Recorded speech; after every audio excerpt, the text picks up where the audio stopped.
എന്താ നിനക്കിന്ന് ഭയങ്കര സന്തോഷമാണല്ലോ. നാട്ടിൽ നിന്ന് സ്വന്തക്കാരൊക്കെ ഇന്ന് വരും എന്നെ കാണാൻ വേണ്ടി. നാട്ടിന്നോ? നിന്റെ നാട് എവിടെയാ? എടാ കാഞ്ചീപുരം ഇല്ലേ, അവിടെ നിന്ന് അവരിങ്ങോട്ട് വരുന്നത്. ആ ഒരു 20 ടിക്കറ്റ് മുമ്പിൽ തന്നെ എടുത്തു വെച്ചേ. ശരിയടാ. ചേട്ടാ അവരെല്ലാം വന്നിട്ടുണ്ട്. വന്നു.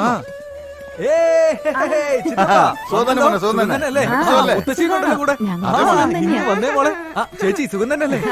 നാട്ടിൽ വേറെന്തൊക്കെ വിശേഷം? ഒരു വിശേഷമില്ല, വെറുതെ ഇറങ്ങിയാ. സർക്കസ് ഒക്കെ കണ്ടു. ഞാൻ വരുന്നില്ല, നമ്മുടെ വീട് തന്നെ ഒരു കുട്ടി സർക്കസ് അല്ലേ, അവരെ കൂട്ടിക്കൊണ്ട് പോകും. ചുറ്റാളങ്ങ് തടിച്ച് കൊഴുത്തുപോയില്ല, കൈയുടെയൊക്കെ വണ്ണം കണ്ടില്ലേ? ചുമ്മാ ഇരിക്കും അരവിന്ദ. സുഖല്ലേ?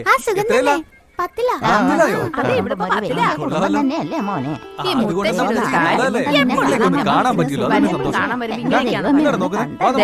വീട്ടിലുണ്ടാക്കിയ ഉണ്ണിയപ്പോ എടുത്ത് കഴിച്ചു. ആഹാ ബെല്ലടിച്ചല്ലോ. മേക്കപ്പ് ഇടണം. ആരൊക്കെയാ മേക്കപ്പ് ഇടുന്ന കാണാൻ വരുന്നത്? എല്ലാരും വേം വാ.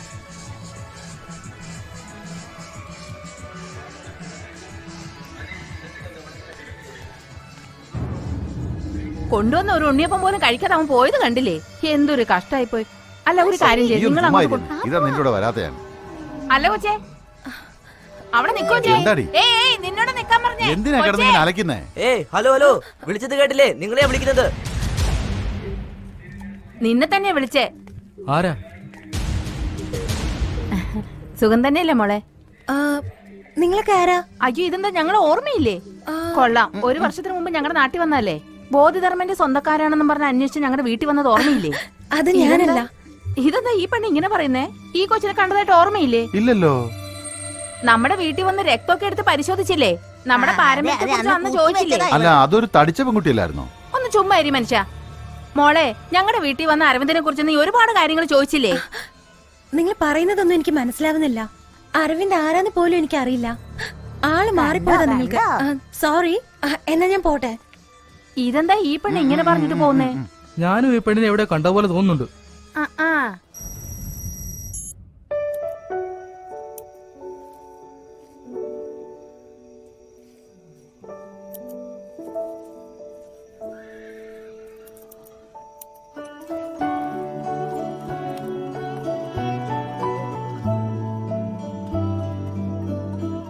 നാളെ ഈ ഗിഫ്റ്റ് അവൾക്ക് കൊടുക്കുമ്പോ ഇത് കണ്ടിട്ട് അവൾ എന്നെ സ്നേഹിക്കണം. I love you.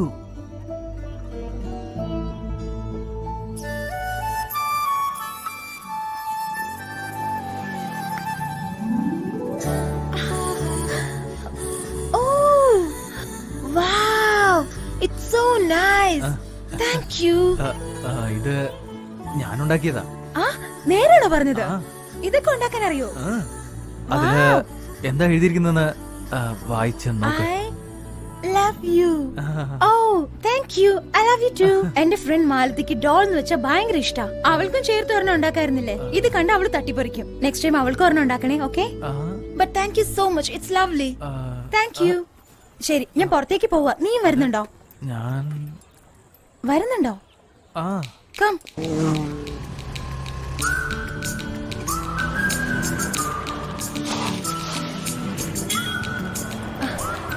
One minute.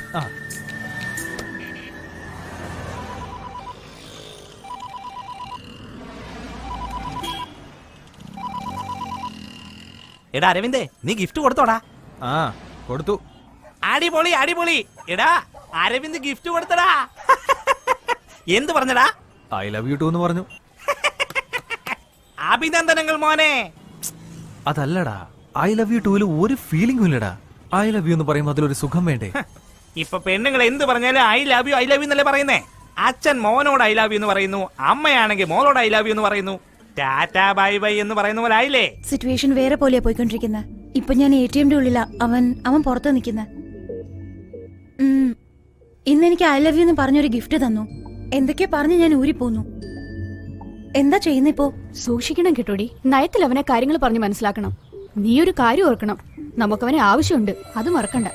എന്നാൽ ഓവറായിട്ട് അവൾ സംസാരിക്കുന്നുണ്ട്. Okay, call you later. അവള് വരുന്നുണ്ട്, പിന്നെ വിളിക്കാം. നമുക്ക് പോയാലോ?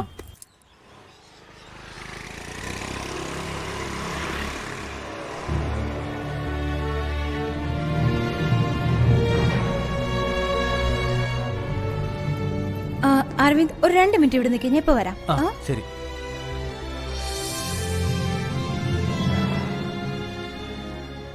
അങ്കിൾ ആരാ ഇത്? ശുഭയോ? ഞാൻ വെയിറ്റ് ചെയ്തിരിക്കുകയായിരുന്നു. ആ ഓക്കെ കൊണ്ടുവന്നിട്ടുണ്ടോ? ആ ഉണ്ട് ഇതിന്റെ അകത്ത് ഇയാളുടെ റിസർച്ച് ഒക്കെ എവിടെ വരെ ആയി? 4 months മുമ്പ് തന്നെ കഴിഞ്ഞായിരുന്നു. ഇപ്പൊ ചൈനയിലോട്ടും യുഎസിലേക്കും തീസസ് അയച്ചിട്ടുണ്ട്. ഇവിടെയും ഞാൻ പെർമിഷൻ വേണ്ടിട്ട് അപ്ലൈ ചെയ്തിരിക്കുക. അങ്കിൾ എനിക്ക് വേണ്ടി ഒരുപാട് ബുദ്ധിമുട്ടിയിട്ടുണ്ടല്ലേ? അതൊന്നും സാരമില്ലെന്നേ, നിനക്കെങ്കിലും പ്രയോജനമാകുമല്ലോ.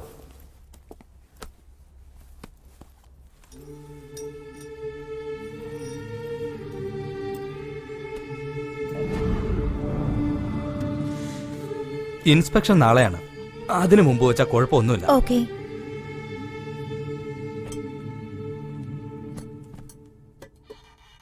അയാളോട് കാര്യങ്ങൾ പറഞ്ഞായിരുന്നല്ലോ.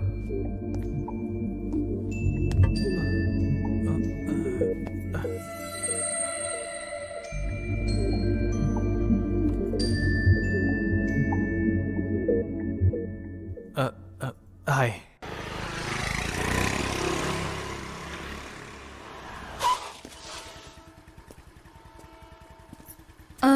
നാളെ രാവിലെ 10 മണിക്കൊന്ന് ഫ്രീ ആവാമോ? ഒരു കാര്യം പറയാനുണ്ടായിരുന്നു. ഓ അതിനെന്താ, ആയിക്കോട്ടെ.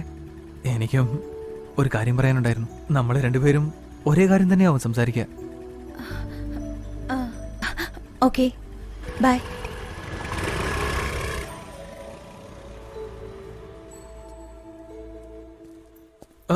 ചിറ്റപ്പനോ? ഡാ ഏതാടാ പെണ്ണ്? കണ്ടു അല്ലേ, നമ്മുടെ ആളാ. ഞാൻ വിളിക്കാം. നിർത്തറ. അവളെ എത്ര നാളായിട്ട് അറിയാം നിനക്ക്? ഒരു 2.5 മാസമായിട്ട് അറിയാം. 2.5 മാസോ? അവൾ 1.5 വർഷമായിട്ട് നിന്നെ തേടിക്കൊണ്ടിരിക്കുക. ഛേ, എന്താ ഈ പറയുന്നത്? പരീക്ഷണത്തിനായി ഒരു കുരങ്ങിന് വേണമെന്ന് പറഞ്ഞു. അന്നാണ് ആദ്യമായിട്ട് കാണുന്നത്. അവൾക്ക് പരീക്ഷണത്തിന് കുരങ്ങിനല്ല ആവശ്യം, നിന്നെയാണ് ആവശ്യം. 1.5 വർഷം മുമ്പ് നമ്മുടെ നാട്ടിൽ വന്ന് ബോധിധർമ്മന്റെ തലമുറക്കാരന്വേഷിച്ച് നമ്മുടെ വംശത്തിലുള്ള എല്ലാവരുടെയും ബ്ലഡ് ടെസ്റ്റ് എടുത്തതാ. ബോധിധർമ്മന്റെ ചിത്രവും നിന്റെ ഫോട്ടോയും ചേർത്ത് പിടിച്ച് നിന്റെ പേരെന്താണ്, നീ എവിടെയാണ് ജോലി ചെയ്യുന്നതെന്ന് ചോദിച്ചതാ. അതിനുശേഷം ഞാൻ അവളെ ഇവിടെ വെച്ചാണ് കാണുന്നത്.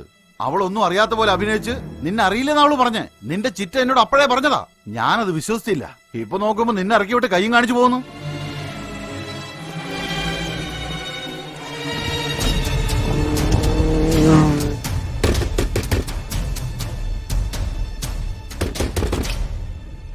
അരവിന്ദ്, ഞാൻ ഇപ്പോഴല്ലേ ഡ്രോപ്പ് ചെയ്ത്. എന്താ ഇവിടെ?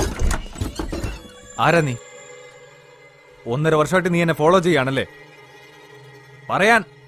അരവിന്ദ്, എന്തിനു വേണ്ടിയിട്ടാണ് ഇതൊക്കെ? പറയാൻ.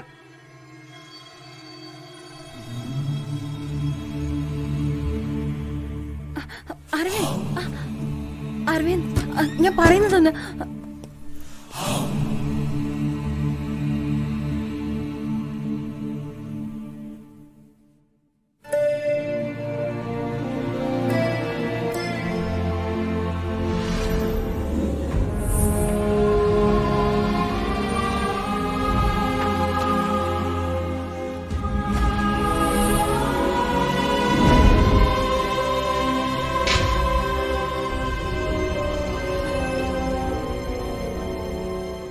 എല്ലാം പ്ലാൻ. എന്നെ കബളിപ്പിക്കുകയായിരുന്നല്ലേ? അരവിന്ദ്, നാളെ നിന്നോട് എനിക്ക് സംസാരിക്കാനുണ്ടെന്ന് പറഞ്ഞ കാര്യം ഇതിനെക്കുറിച്ചായിരുന്നു. ഞാനൊരു ഗവേഷണം ചെയ്യുന്നുണ്ട്. ഒരു മണ്ടനെ പോലെ ഞാൻ എല്ലാം വിശ്വസിച്ചു. ഇവളെന്തിനാ നിന്റെ പുറകെ വരുന്നെന്ന് എല്ലാരും ചോദിച്ചതാ. ഞാനതൊന്നും കാര്യമാക്കിയില്ല. കള്ളം, കള്ളം, എല്ലാം കള്ളം. എന്തിനായിരുന്നു ഈ നാടകമൊക്കെ? ഞാൻ ആദ്യം തന്നെ പറയാൻ ട്രൈ ചെയ്തത് അരവിന്ദ്. എന്തിനു പറയണം? ഈ എലിയോടും മൊയലിനോടൊന്നും കാരണം ബോധിപ്പിക്കണ്ടല്ലോ. ഞാൻ 2ാമത്തെ ദിവസം തന്നെ പറയണമെന്ന് വിചാരിച്ചതാ. എന്നാ നീയോ? നീ തന്നെയല്ലേ പ്രേമം അതീതെന്നെല്ലാം പറഞ്ഞ് കൺഫ്യൂസ് ചെയ്തത്. ഓ, ഞാൻ നിന്നെ സ്നേഹിക്കുന്നില്ല എന്ന് പറഞ്ഞാൽ നീ എങ്ങനെ ഈ ഗവേഷണത്തിന് സമ്മതിക്കില്ല എന്ന് പേടിച്ചാണ് എങ്ങനെയാ പറയണ്ടേന്ന് ആലോചിക്കുകയായിരുന്നു അരവിന്ദ്. കൈയൊന്നും തന്നാൽ ഉടനെ ലവ് ആണെന്ന് കരുതിയ എനിക്കെന്ത് ചെയ്യാൻ പറ്റും? നീ മിണ്ടരുത്. എന്റെ പുറകെ നടന്നിട്ട് നിന്റെ കാര്യങ്ങൾ നേടാനായി നീ എന്തും ചെയ്യും. അതെനിക്ക് നന്നായിട്ട് അറിയാം. വേണ്ട അരവിന്ദ്, നീ പറയുന്നതിൽ വേറെ അർത്ഥമാ ഉള്ളത്. എല്ലാവർക്കും മനസ്സിലാക്കി തരാടി. പെണ്ണുങ്ങളുടെ കൂടെ ഇടപഴകാത്തത് നിന്റെ തെറ്റാണ്. ജനിച്ചപ്പം മുതൽ ആന, സിംഹം, ഒട്ടകമൊന്നും മൃഗങ്ങളുടെ കൂടെ ഇടപഴകിയ നിനക്ക് ഒരു പെണ്ണ് ചിരിച്ച് സംസാരിച്ചാലേ അത് പ്രേമാണെന്നേ തോന്നത്തുള്ളൂ. അതെ, ഇത് സ്നേഹമാണെന്ന് കരുതി. നീ പറഞ്ഞ കാര്യങ്ങളൊക്കെ ശരി തന്നെയാണ്. മൃഗങ്ങളുടെ കൂടെയായിരുന്നു ഞാൻ. എങ്കിലും ഒരു മനസ്സുണ്ടായിരുന്നു. അതുകൊണ്ട് സ്നേഹിച്ചു പോയി. എന്തൊക്കെയോ ആശിച്ചു പോയി. നീ ചെയ്തതൊന്നും തെറ്റല്ല. ഞാൻ സ്നേഹിച്ചു പോയതാണ് തെറ്റ് അല്ലേ? അതെ, ലവ് അല്ലാതെ മറ്റെന്തറിയാം നിനക്ക്? കൊണ്ടുപോയി ചവിട്ടുകൂട്ടിയിൽ ഇടുന്നില്ല ലവ്.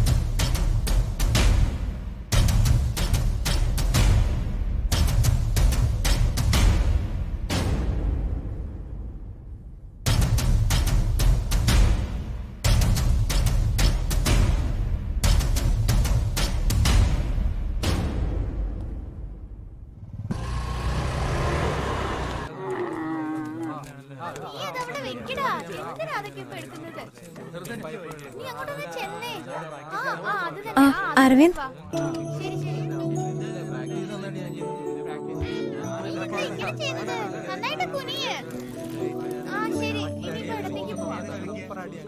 എന്നെ വിടാൻ ഉദ്ദേശമില്ലേ? വിടാൻ കഴിയില്ല. എന്തായത് അവനൊരു പാവല്ലേ? രാത്രി ഒരുപോലെ കണ്ണടച്ചിട്ടില്ല. ഇവിടെ വന്നതിന് ശേഷം വസന്ത പിടിച്ച കോഴിയെ പോലെയാ. എന്റെ കൂടെ ഒരു 1 hour വരാൻ കഴിയുമോ? അതെ, ഇങ്ങനെയൊക്കെ പറഞ്ഞു കൂട്ടിക്കൊണ്ടുപോയിട്ട് ഇരിക്കുന്ന ഇരിപ്പ് കണ്ടില്ലേ? ഞങ്ങളുടെ അരവിന്ദന് എന്താ ഒരു കുറവ്? ഒന്ന് മിണ്ടാതിരിക്കെ. പ്ലീസ് 1 മണിക്കൂറത്തേക്ക് എന്റെ കൂടെ വന്നേ മതിയാവൂ. എടാ, നീ പോയിട്ട് വാ. നിങ്ങൾ അങ്ങോട്ട് നടന്നോ, ഞാൻ ഇവനെ പറഞ്ഞു വിടാം.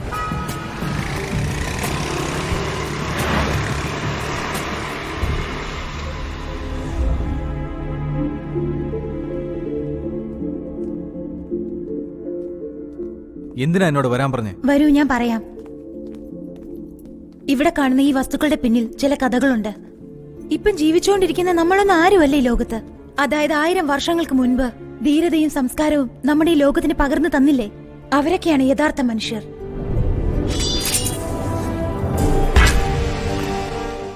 ഇതൊരു മ്യൂസിയം അല്ല, അങ്ങനെ ജീവിച്ചുകൊണ്ടിരുന്ന മഹാന്മാരുടെ സമാധിയാണ്. ഇന്ന് നമ്മൾ കണ്ടുകൊണ്ടിരിക്കുന്ന മോഡേൺ സയൻസിന്റെ ചരിത്രം 500 വർഷം അഡ്വാൻസ്ഡ് ആണെന്ന് പറഞ്ഞാൽ നിനക്ക് വിശ്വസിക്കാൻ കഴിയോ? സ്പേസ് റിസർച്ചിലെ ഇക്കാലത്തെ സയന്റിസ്റ്റുകൾ 9 ഗ്രഹം അതിന്റെ പേരുകളൊക്കെ ടെലിസ്കോപ്പ് വെച്ചാ പറയുന്നത്. എന്നാൽ 1000 കൊല്ലങ്ങൾക്ക് മുൻപ് നമ്മുടെ നാട്ടിലുള്ള ക്ഷേത്രങ്ങളിലെല്ലാം നവഗ്രഹങ്ങളെ വെച്ച് വഴിപാട് ചെയ്തില്ലേ? എങ്ങനെയാണ്? ഭൂമിയുടെ ഭാരം എത്രയാണെന്ന് 1500 കൊല്ലങ്ങൾക്ക് മുമ്പ് ആര്യഭട്ട എങ്ങനെയാ പറഞ്ഞത്? നാളെ മഴ വരുന്നു പറയുന്നു, പക്ഷെ വെയിലാ വരുന്നത്. വെയിലുണ്ടാവുന്ന പറയുമ്പോ മഴയാ പെയ്യുന്നത്. ഇതാണ് മോഡേൺ സയൻസ്. എന്നാൽ 20 വർഷം കഴിഞ്ഞ് വരാൻ പോകുന്ന അമാവാസിയും പൗർണമിയെയും കുറിച്ച് ഉമ്മറത്തിരുന്ന് പഞ്ചാംഗം നോക്കി ഗണിച്ച് പറയാറില്ലേ? അതെങ്ങനെയാണ്? അത് തന്നെയാണ് നമ്മുടെ സയൻസ്. ഈ പുസ്തകം ഒന്ന് നോക്ക്.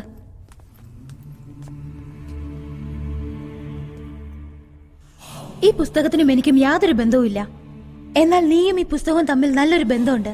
ഇത് എഴുതിയത് ആരാന്ന് നിനക്കറിയാമോ? ഗ്രേറ്റ് മാസ്റ്റർ ബോധിധർമ്മൻ. ഒരു തമിഴ്നാട്ടുകാരൻ. അദ്ദേഹത്തിന് മറ്റൊരു ബുദ്ധനെന്നാണ് ഓഷോ പറയുന്നത്.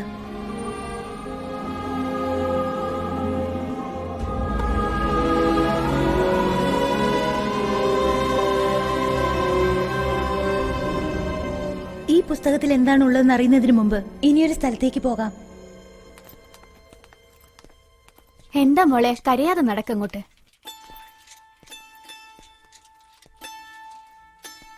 ഈ കുഞ്ഞുങ്ങളെ ഒന്ന് നോക്ക്. എല്ലാവർക്കും ക്യാൻസർ ആണ്. 7ഉം 8ഉം വയസ്സുള്ള കുഞ്ഞുങ്ങൾക്കാണ് ക്യാൻസർ. ഇവരെന്ത് തെറ്റാ ചെയ്തത്?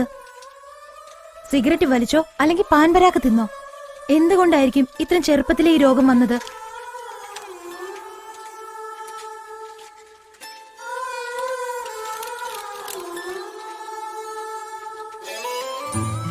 ഇവര് മാനസിക രോഗമുള്ള കുട്ടികളാ.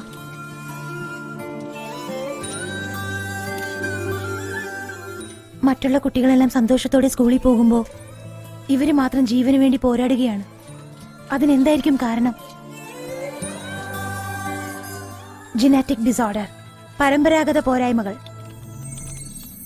ഒരു മനുഷ്യന്റെ DNA ആണ് അയാളുടെ രോഗം, കഴിവ് രണ്ടിനെ കുറിച്ചും നിർണ്ണയിക്കുന്നത്. നമ്മുടെ ശരീരത്തിലെ ഓരോ സെല്ലുകളിലും ആ DNA ഉണ്ട്. മനസ്സിലാകുന്ന രീതിയിൽ ഞാൻ പറയാം. പാരമ്പര്യ രോഗം, പാരമ്പര്യ ബുദ്ധി രണ്ടും DNA മൂലമാണ് നമുക്ക് വരുന്നത്. ഹാർട്ട് അറ്റാക്ക്, മുട്ടുവേദന, പ്രമേഹ രോഗം, ഇപ്പൊ നമ്മൾ കണ്ട കുഞ്ഞുങ്ങൾക്ക് വന്ന അസുഖമെല്ലാം ഇതിനെല്ലാം കാരണം പാരമ്പര്യ DNA തന്നെ ഉണ്ട്. ഇങ്ങനെ പരമ്പരാഗതമായിട്ട് വരുന്ന അസുഖങ്ങളും കുറവുകളും DNA തന്നെ മാറ്റാൻ കഴിയുമെന്നുള്ളതാണ് എന്റെ റിസർച്ച്. ഇനി പ്രധാനപ്പെട്ട ഒരു കാര്യമുണ്ട്. ഈ DNA റിസർച്ചിലൂടെ നമുക്ക് നമ്മുടെ പാരമ്പര്യ കഴിവുകളെല്ലാം തന്നെ തിരിച്ചു കൊണ്ടുവരാൻ കഴിയും.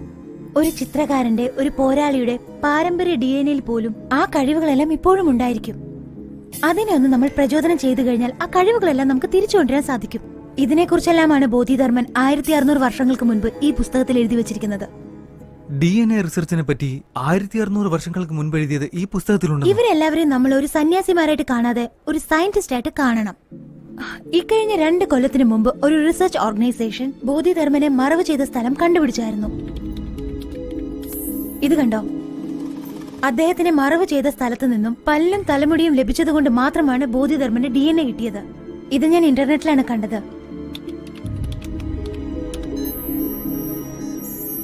ഇത് കണ്ടോ, ഇതാണ് ബോധിധർമ്മന്റെ DNA.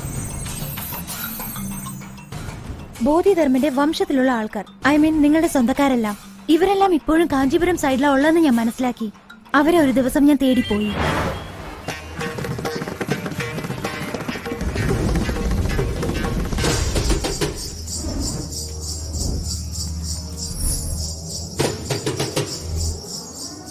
ബോധിധർമ്മന്റെ DNA പാറ്റേൺ നിങ്ങളുടെ സ്വന്തക്കാരിൽ ആർക്കെങ്കിലും മാച്ച് ആവുന്നുണ്ടോ എന്ന് ഞാൻ ചെക്ക് ചെയ്ത് നോക്കിയായിരുന്നു.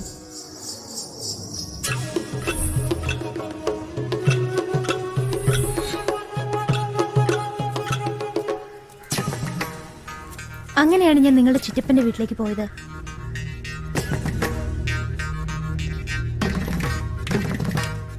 ആ വീട്ടിൽ എന്നെ ഒരു കാര്യം അതിശയിപ്പിച്ചു.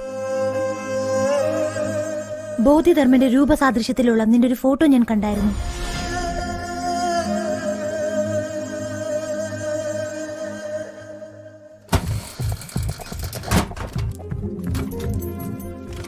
നീ ഉപയോഗിച്ചു വെച്ച ഒരു പഴയ ചീപ്പിൽ നിന്നും നിന്റെ തലമുടി ഞാൻ എടുത്തായിരുന്നു.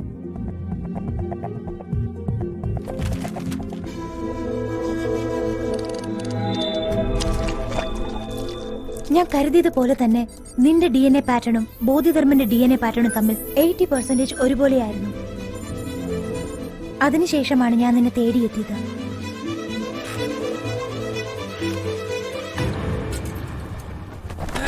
സർക്കസ് കൂടാരത്തിൽ നീ പരുക്ക് പറ്റി ഹോസ്പിറ്റലൈസ്ഡ് ആയപ്പം റിസർച്ചിന് ആവശ്യമുള്ള എല്ലാ ടെസ്റ്റുകളും ആ ഡോക്ടേഴ്സിനെ വെച്ച് തന്നെ ഞാൻ കളക്ട് ചെയ്തായിരുന്നു.